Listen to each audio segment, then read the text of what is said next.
সামনেই বিধানসভা ভোট, আর প্রায় ২০ দিন বাকি রয়েছে বিধানসভা ভোটের। আমরা এখন এসেছি টিটাগড়ের পৌরসভার প্রাক্তন চেয়ারম্যান প্রশান্ত চৌধুরীর কাছে। বরিষ্ঠ ব্যক্তিত্ব, এবং ওনার অবজারভেশনে টিটাগড় ও ব্যারাকপুর নিয়ে, যে ব্যারাকপুর বিধানসভা রয়েছে তার একটা মানুষ কি চাইছে সেই মাপকাঠি আমরা পেয়ে যেতে পারি। গতবার রাজ চক্রবর্তী এখানে থেকে জয়ী হয়েছে। এবারে এখানকার প্রধান প্রতিপক্ষ সেই বিজেপিই বলছে, এবং আইনজীবী যে রাজ চক্রবর্তীর প্রতিদ্বন্দ্বিতা করছে। আমি কিছু প্রশ্ন করে নিচ্ছি প্রশান্ত চৌধুরীর কাছ থেকে, দেখবো উনি কি উত্তর দেয়। এবারে বিজেপির যে প্রতিদ্বন্দ্বী রয়েছে রাজ চক্রবর্তীর বিরুদ্ধে যে দাঁড়িয়েছে, সে শপথ করেছিল পশ্চিমবঙ্গ থেকে তৃণমূলকে তাড়ানোর পরেই সে মাথায় চুল রাখবে। তার এই শপথ কি এবারে বাস্তবায়িত হবে, কি মনে হয়? কারণ ওর সঙ্গে একদিন আমার ব্যারাকপুর কোর্টে দেখা হয়েছিল। তো ওকে আমি বলেছিলাম যে এমন শপথ করলে যেটা জীবনে তোমার পূরণ হবে না যতদিন মমতা ব্যানার্জি বেঁচে থাকবে। কারণ মমতা ব্যানার্জি যতদিন বেঁচে থাকবে ততদিন ওর এই শপথ পূরণ হবে না, এই স্বপ্ন ওর পূরণ হবে না।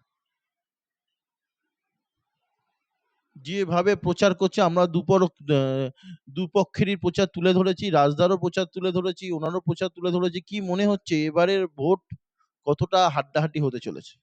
তো এবারের ভোট অন্যবারের ভোটের তুলনায় অন্যরকম ভাবে চলছে। এরা সময় মানে বিজেপি সরকার, তারা পুরো নির্বাচন দপ্তরটাকে নিজের হাতে তুলে নিয়ে তাদের পার্টির লোক ক্যাডার হিসাবে তাদেরকে কাজে লাগাচ্ছে। তার কারণ হচ্ছে যে আমরা যে এই যে এসআইআর বহুবার হয়েছে, বহুবার এসআইআর হয়েছে। এরম এসআইআর মানে কি, নতুন করে ভোটার লিস্টের নবীকরণ আর সংশোধন, এটাকে তো এসআইআর বলে। তো তার তার মধ্যে যারা, আমি ৭৭ সাল থেকে ভোট দিতাম, আমার এখানে বাড়ি এই ছেচল্লিশ সালের বাড়ি, আমাকে এসআইআর এ ডেকেছিল। আমি তাকে প্রমাণ দিলাম, আমি 40 বছর সার্ভিস করেছি। তাহলে আমি কোথা থেকে বাংলার বাইরের লোক হলাম? কাজে এইভাবে শুরু থেকে ওরা এইভাবে মানে জেতার জন্যে নানা রকম মানে উপায় ওরা অবলম্বন করে জেতার চেষ্টা করছে। কিন্তু ওরা এইভাবে জিততে পারবে না, কারণ যেভাবে মানুষকে লাইনে দাঁড় করিয়ে হ্যারাস করছে এই এসআইআর এর নামে, দেখুন কত রোদ্দুর, এই অবস্থায় মানুষ দাঁড়িয়ে থেকে তার ভোটাধিকার নেওয়ার চেষ্টা করছে। সেই লোকটা যখন ভোট দিতে আসবে, সে কি বিজেপিকে ভোট দেবে? তাহলে তৃণমূলকে কেন ভোট দেবে? আজকে টিটাগড় মিউনিসিপ্যালিটির বোর্ডের মধ্যে থেকে বিরোধীরা বলছে যে কাউন্সিলরদের মধ্যে থেকে অন্তর্কলহ রয়েছে, চাকরি নিয়ে একটা সমস্যা রয়েছে। মানুষ দেখতে পাচ্ছে যে চাকরি দুর্নীতিতে ২০২৪-এ তোমার কাছে ইডি আসে, এবং এই বিষয়ের থেকে আজকে যে নতুন নবরূপে যে চেয়ারম্যান হয়েছে সেই চেয়ারম্যানেরও অপারেটিং ক্ষমতা নিয়ে বিরোধীরা প্রশ্ন তুলছে। এই পরিস্থিতি থেকে গতবার টিটাগড় পিছিয়ে পড়েছিল তো রাজ চক্রবর্তীর লিড দেওয়ার থেকে। তো এই পরিস্থিতি থেকে রাজ চক্রবর্তী, বিশেষ করে টিটাগড়ে যখন তুমি প্রাক্তন চেয়ারম্যান ছিলে, টিটাগড় কতটা সাপোর্ট দিতে পারবে রাজ চক্রবর্তীকে তোমার মনে হয়? টিটাগড় যতটা সম্ভব ততটা টিটাগড়ের মানুষ তো সাপোর্ট দেবেই।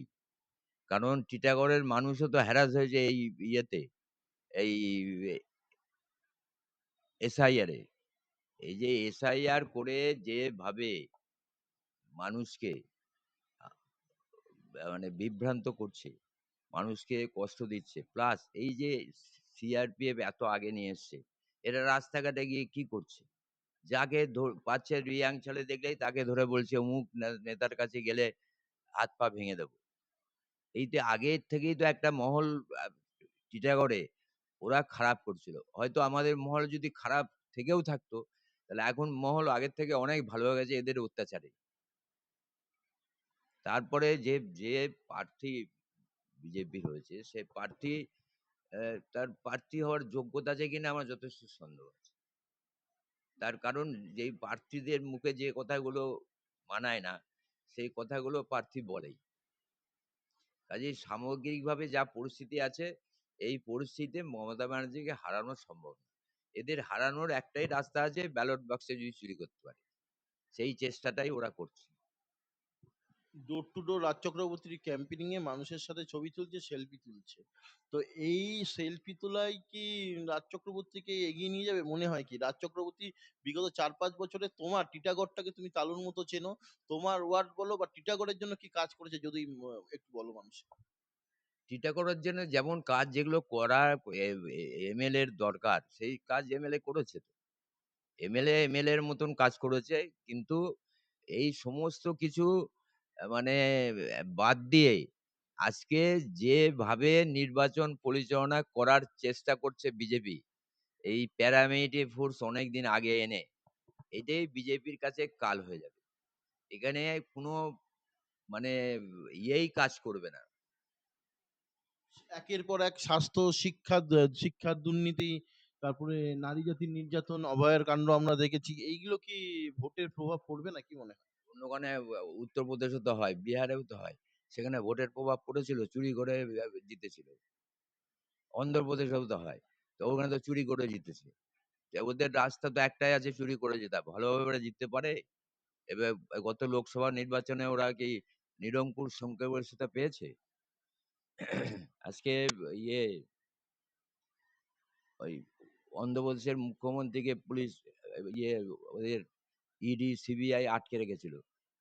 তারপরে ওর সাথে ম্যানেজ করে বের করে নিয়ে এসে চুরি করে নির্বাচনে জিতে আজকে অন্ধ্রপ্রদেশের থেকে জিতে ওর তো একটা দুটো পায়ের মধ্যে একটা পা হচ্ছে অন্ধ্রপ্রদেশ। সেখানে আমাদের অর্থমন্ত্রীর হাসবেন্ড বলছে যে এত ভোট কি করে এত তাড়াতাড়ি ভোট হয়, পুরোটাই চুরি করা হয়েছে। তা কাজে এটা তো চুরির ভোট চলছে। কাজে এখানে বলার তো কিছু সম্ভব না আমাদের পক্ষে। আমরা জানি সঠিক ভোট হলে মানুষ মমতা ব্যানার্জি কে ভোট দেবে এবং মমতা ব্যানার্জিকে দেখেই মানুষ ভোট দেয়। আমরাও দলটা করি জীবনের বিপন্ন করে মমতা ব্যানার্জির জন্য। কারণ মমতা ব্যানার্জি অনেক কাজ করেছে এখানে। আর এমএলএ, এমপি এদের কাজ করার দরকার নেই, যা কাজ মমতা ব্যানার্জি করে দিয়েছে। আজকে কোটি কোটি টাকার কাজ চলছে বিভিন্ন মিউনিসিপ্যালিটি, বিভিন্ন কর্পোরেশনে, সারা বাংলা জুড়ে। এ তো দিদির কাজ, দিদির ভোট। কাজেই মানুষ ভোট দেবে না? কাজ দেখে ভোট দেবে না? আমার রাস্তাটা খারাপ ছিল, ভালো যাচ্ছে, আমি ভোট দেবো না? তোমার টিটাগড়ে অনেক ভোটার রয়েছে হিন্দি ভাষী। হিন্দি ভাষীর মধ্যে রামনবমী আর বিজেপি জনপ্রিয়তা তুঙ্গে, যা মনে হচ্ছে আপাত দৃষ্টিতে, যা মনে হচ্ছে। তো কি মনে হয় যে এই অঞ্চলগুলো থেকে এবার বিজেপি ভালো সংখ্যক লিড নিয়ে যাবে? তোমার কি মনে হয়? আর রামনবমী তো অনেকবার অনেকবার হয়েছে। রামের খেলা শেষ হয়ে গেছে। রামের খেলা ইয়ে 19-এ শেষ হয়ে গেছে তো। 19 সালের ভোটের পর রামের খেলা শেষ হয়ে গিয়ে এবার অন্য রামের ওরা ওরা ধরেছে। এখন জয় শ্রীরাম বলে না, বলে যে জয় মা কালী। কাজেই এদের আদর্শ নেই, এদের কিছু নেই। আর ধর্ম সম্বন্ধে আইডিয়া নেই, পলিটিক্স সম্বন্ধে কোনো জ্ঞান নেই। এরা এরা আসছে গায়ের জোয়ারই রাজ্য দখল করতে, যেমন বর্গিরে আসছিল সেরকম। কাজেই এটা তো এত আগে কেন প্যারামেডিক ফোর্স আসবে?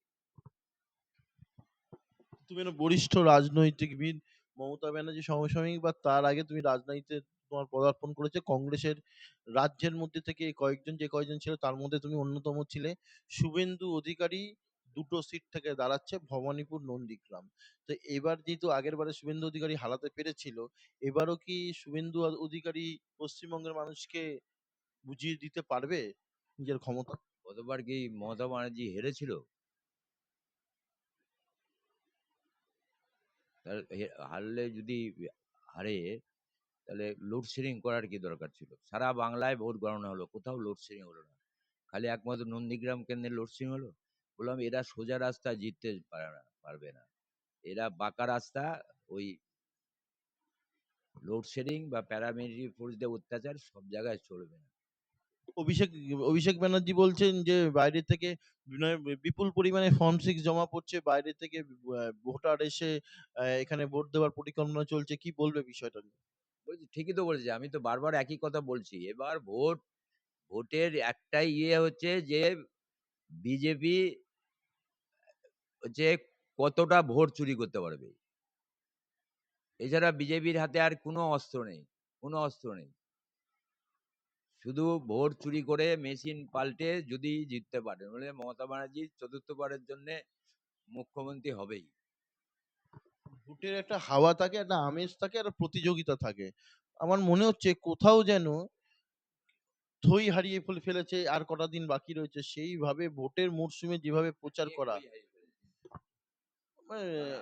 টিএমসি প্রার্থীরা, কি মনে হয়? কে বলছে এ কথা? বিজেপিকেই তো খুঁজে পাওয়া যাচ্ছে না। কোথায় বিজেপি? রাস্তাঘাটে ঘুরে দেখুন তো বিজেপি কোথায় আছে? আছে কোথাও? আতঙ্ক আর কেসের ভয়, হ্যাঁ? আতঙ্ক আর কেসের ভয় পিছিয়ে পড়ছে কারা? বিজেপি। এখন তো ইয়ে আ আ প্রশাসন আ নির্বাচন কমিশনের কাছে। সেখানে ওদের এই ভয় পাওয়ার কথা না তো। আমাদের ভয় পাওয়ার কথা। যে পুলিশ এখন আমাদের কথা শুনবে না। আমরা তো ভয় পাচ্ছি না। আমাদের সিকিউরিটি তুলে নিয়েছে। কি হয়েছে? একটা পুলিশ আমাকে বাঁচিয়ে দেবে? আমাকে বাঁচায় এলাকার মা-বোনেরা। আমার শক্তি এইটাই যে এলাকার মা-বোনেরা আমার পাশে থাকে। আমার কোনো গলার আওয়াজ শুনলে তারা দৌড়ে আসে বাঁচানোর জন্যে। কাজেই পুলিশ ওই সিকিউরিটি-ফিকিউরিটি এগুলো কোনো প্রয়োজন নেই। কোনো ছেলে আছে আমার বাড়িতে এসে? বাইক বাহিনী আছে? তা আমি কি করে এখান থেকে একা, একা টাটাগেরে যাই বা টিটাগড়ে ঘুরে বেড়াই? মানুষ আমাদের সাথে আছে।